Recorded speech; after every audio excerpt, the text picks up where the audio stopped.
memperbanyak istighfar, secara khusus masalah istighfar.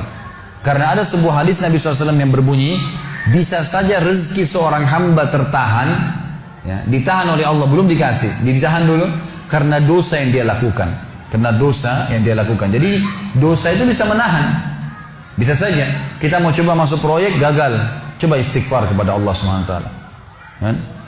Jadi memang ada dosa yang mengganjal, intinya begitu. Pernah ada 3 orang datang kepada Hasan Basri rahimahullah, seorang ulama tabi'in yang masyhur.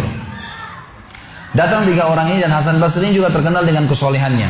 Kalau ngomong selalu surga, neraka, rahmat dan taubat dan azab. Itu saja berputar perkataannya Hasan Basri rahimahullah. Jadi orang sering datang ke rumahnya minta nasihat. Ada 3 orang datang satu hari antri di rumahnya. Yang satu masuk mengatakan, wahai imam, wahai kiai, wahai ustaz, saya sudah lama menikah dengan istri saya ini, tapi belum dapat anak. Sudah 10 tahun nikah nggak dapat anak. Kami sudah ikhtiar ke tabib ini, minum itu, tapi belum juga Allah takdirkan. Apa saran anda? Maka kata Hasan Basri, perbanyak istighfar. Perbanyak ya, bukan kerjakan istighfar, perbanyak. Terus lisanmu astagfirullah wa atubu ilaih, astagfirullah terus diucapin, jangan berhenti. Gitu. Maka kemudian keluar orang tersebut. Masuk orang kedua mengatakan, wahai imam, saya sudah lama kena penyakit di perut saya, sakit terus.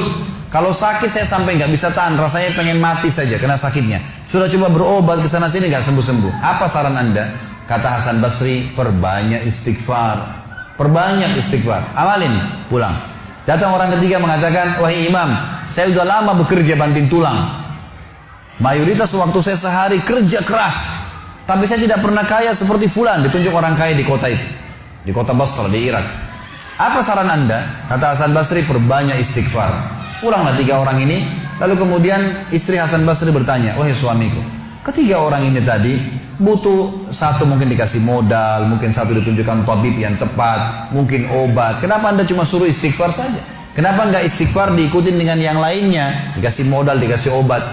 Kata Hasan Basri, wahai istriku, tidakkah kau dengar kalau mereka sudah ikhtiar dan sekarang tinggal mereka terbuntu, tertutup di sebuah pintu yang mereka tidak tahu bagaimana jalan keluarnya. Maka saya mengingat firman Allah dalam surah Nuh. Surah Nuh ini surah nomor 71 ya. Ayatnya ayat 10 sampai ayat 12. Nabi Nuh alaihissalam berkata kepada kaumnya tentang istighfar.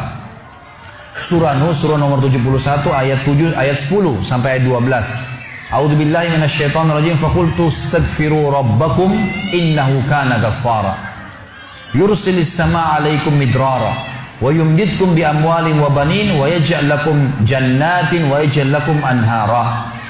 Kata Nabi, kata Allah Subhanahu wa taala, Nuh berkata kepada kaumnya, istighfarlah, minta taubatlah kepada Tuhan kalian, sesungguhnya Dia Maha menerima taubat hamba-hambanya. Manfaatnya Dia akan menurunkan untuk kalian dari langit midrara. Midrar, kata para ulama tafsir, bisa berarti hujan yang lebat, bisa berarti rezeki yang non-stop, terus dikasih sama Allah bertubi-tubi. Dan dengan istighfar Allah akan memperbanyak harta dan keturunan kalian, dan Allah akan jadikan kebun-kebun kalian lebat, dan Allah akan suburkan juga seluruh sungai-sungai kalian.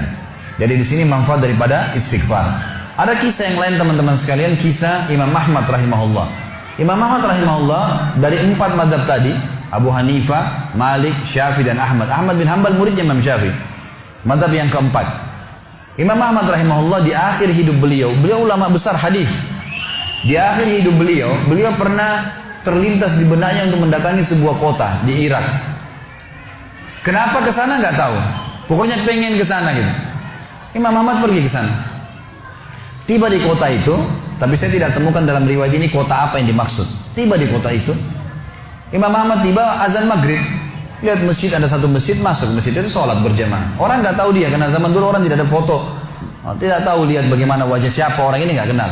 Habis sholat maghrib, Imam Ahmad duduk sedikit baca Al-Quran. Azan isya dia ikut sholat. Selesai isya, Imam Ahmad pergi ke pojok masjid, mau geletak tidur. Marbot masjidnya datang, dekatin.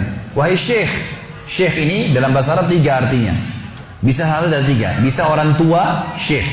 Bisa orang alim, bisa orang kaya. Jadi tidak selamanya kalau antum dipanggil di Saudi syekh dianggap orang alim gitu. Bisa saja orang tua gitu kan.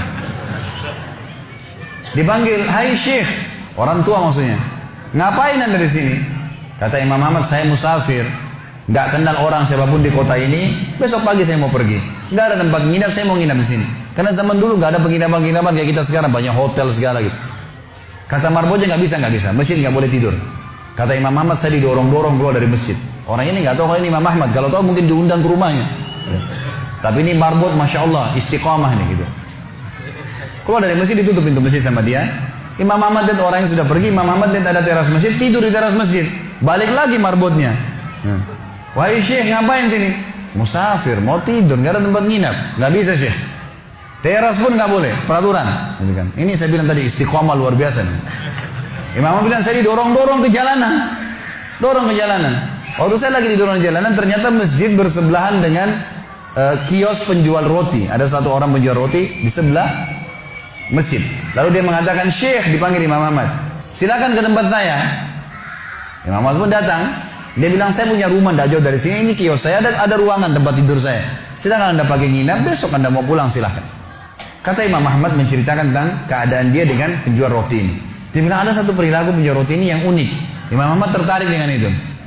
Dia bilang, setiap kali orang ini pecahin telur, ngambil terigu, ngambil garam, itu sambil astagfirullah wa atubu ilaih, astagfirullah wa atubu ilaih. Terus lisannya nggak pernah berhenti nih astagfirullah wa atubu ilaih, kecuali Imam Ahmad bilang saya ajak ngomong atau dia bertanya pada saya. Kalau berhenti istighfar lagi, selalu begini. Kata Imam Ahmad, saya bertanya, sudah berapa lama kau amalkan nih? Orang itu bilang sudah lama, dari saya masih bujang. Kebetulan orang ini sudah tua seumur sama Imam Ahmad, sudah mendekati 60 tahun lebih gitu. Baik, dia bilang sudah lama dari saya masih bujang. Kata Imam Ahmad, ma thamaratu istighfarik, apa manfaatnya istighfarmu? Apa yang kau dapatkan dengan istighfar yang sebanyak ini? Kata dia, tidak ada apapun yang saya minta kepada Allah kecuali diijabah. Apa saja saya minta Allah kasih, tinggal satu yang belum Allah kasih. Kata Imam Ahmad, apa itu? Dia bilang, saya minta dipertemukan sama Imam Ahmad. Loh ya, kisah nyata. Imam Ahmad mengatakan, Allahu Akbar, istighfarmu lah yang membuat saya datang ke kota ini, tidak tahu kenapa. Istighfarmu yang membuat marbot masjid mendorong-dorong saya keluar masjid. Istighfarmu yang mendatangkan saya ke tempat ini, tempat praktekmu, ke rumahmu. Karena saya adalah Ahmad bin Hanbal. Saya adalah Ahmad ibn Hanbal. Bagaimana istighfar teman-teman sekalian mendatangkan rezeki yang luar biasa. Permintaan apapun didatangkan. Seorang alim ulama biasa didatangin, ini malah didatangkan sama Allah ke tempat orang ini karena istighfarnya. Dari memperbanyak istighfar manfaatnya sangat besar. Hadis Bukhari kata Nabi SAW, siapa yang mulazamah selalu istighfar, Allah akan jadikan jalan keluar dari masalahnya dan Allah akan berikan rezeki dari tempat tidak disangka-sangka.